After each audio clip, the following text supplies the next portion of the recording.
Hello everyone, welcome to War Analysis channel. The territorial integrity of Ukraine must and will be restored, the president emphasized. He thanked Giorgia Meloni for her steadfast support for the sovereignty and territorial integrity of our state, separately noting the importance of the consistent position of her political power in support of Ukraine from the very beginning of full-scale Russian aggression.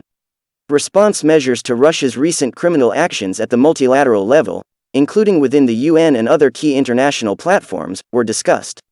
In this context, the Ukrainian president also emphasized the need to introduce additional sanctions against Russia, in particular the strengthening of the 8th EU sanctions package and the ban on issuing tourist visas for citizens of the Russian Federation by the EU states.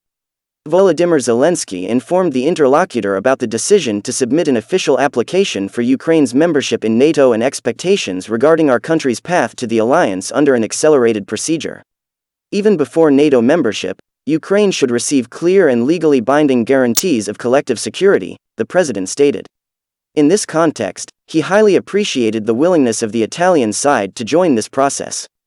Filanova, a veteran teacher of 26 years, who says she refused to work in the Russian system because it was against my ideology.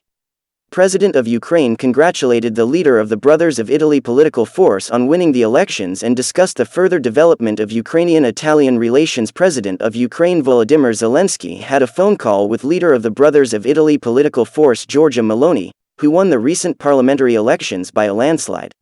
The main topics of the negotiations were the gradual development of Ukrainian-Italian relations, assistance to Ukraine from Italy, and the need for a tough reaction of the international community to the new criminal actions of the Russian aggressor against the sovereignty and territorial integrity of the Ukrainian state. Russia's decisions regarding another attempted annexation of part of the territory of Ukraine are null and void and do not change reality. The repeat of the Crimean scenario cannot be allowed. The need to continue comprehensive support for our country after the formation of the new Italian government was also emphasized. Volodymyr Zelensky invited the head of the future government of Italy to visit Ukraine. There is no Russian lobby in Israel. Israeli ambassador to Kyiv responds to Ukrainian criticism. Israel's envoy to Ukraine has said that he was personally hurt by the criticisms of the Jewish state's reluctance to supply the government in Kyiv with weaponry to counter the Russian invasion. In an extensive interview with the RBC news agency, Michael Brodsky, Israel's ambassador in Kyiv, argued that Ukrainian President Volodymyr Zelensky's complaint against Israeli policy was unjustified. In late September, Zelensky had expressed frustration with Israel in a media interview, saying, "I don't know what happened to Israel. Frankly, I am in shock, because I don't understand why they couldn't give us air defenses." According to Brodsky, since the first day of the war, I personally and my colleagues have been deeply involved in Israel's efforts to help Ukraine. However, he continued, the aid effort had primarily been on the humanitarian front. In this sense, Israel provides enormous assistance to Ukraine, Brodsky insisted. The latest on the Russia-Ukraine war. On February 24, 2022, Russia's Vladimir Putin began a military invasion of Ukraine, creating the largest military conflict and the largest refugee crisis in Europe since World War II. Ukraine President Volodymyr Zelensky received international praise for his handling of the conflict, with the international community condemning Russia's Putin and implementing sanctions that have crippled and isolated the Russian economy. Judging from the long lines at border crossings into Russia's other visa-free travel neighbors, the numbers are likely to be similar elsewhere. In the Republic of Georgia, the wave of new arrivals was felt almost immediately. By September 23, the line of cars and bicycles waiting to exit Russia through the Verny-Lars checkpoint was already several kilometers long. Those who arrived at the border crossing on foot reported that many of the cars they walked past carried families with young children, which had been carted away to help pave the way for what Russia claimed would become a transformed Ukrainian society. The Russians came to this school and took all the cutlery and knives, and left the cheap, plastic ones, says Hennady Kovzunovich, the heavy-set commander of a Ukrainian emergency services unit temporarily based at the school. Dishes? Really? He asks with a tone of incredulity. Ukrainians widely scoff at the Russian World Project, and often use the term derisively when describing the wholesale destruction wrought by Russia's invasion of their country, destruction that is increasingly evident as a Ukrainian counteroffensive recaptures swaths of occupied territory. Still, education, and the teachers who shape the next generation of citizens, remain key to the fight for both sides.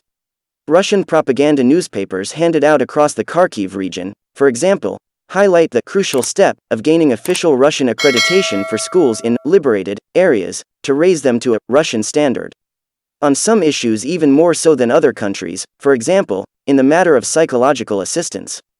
Brodsky said that over the years, Israel had built up a significant reservoir of methods to help individuals deal with the mental health traumas caused by armed conflict. Our country has a unique experience of what to do with people who are in a situation of post-trauma caused by war, terror, and a constant threat to security, he said. Israel has been actively sharing this experience literally since the first day of the war. The Ukrainian government has even classified teachers who work with the Russians as collaborators. On the eve of the school year, a top Ukrainian education official warned that such actions fall under the criminal code of Ukraine and would be prosecuted. Schools is top priority. The forced Russian retreat from thousands of square miles of northeast Ukraine after half a year is now revealing the scale of Russian aims, as well as the haphazard and often ham-fisted efforts to create an idealized Russian world that were frequently undermined by the brutal realities of Russia's own occupation. Schools are the most important thing, the top priority of this brain war, says Mr. Kovzunovich, when asked why his emergency services unit, based in Kyiv, was sent to Izium with the primary task of clearing rubble from destroyed schools. In cities across the region, Russians set up military bases in school compounds, which were then further damaged when targeted by Ukraine in its lightning counteroffensive. The Russians are trying to come to schools to produce this pro-Russia patriotism from the earliest age, says Mr. Kovzunovich. They are trying to brainwash kids, so it is important to restart schools as soon as possible. Izium first responders who stayed behind to help local populations after the invasion recount what they say were unnecessary threats from Russian commanders to force their cooperation.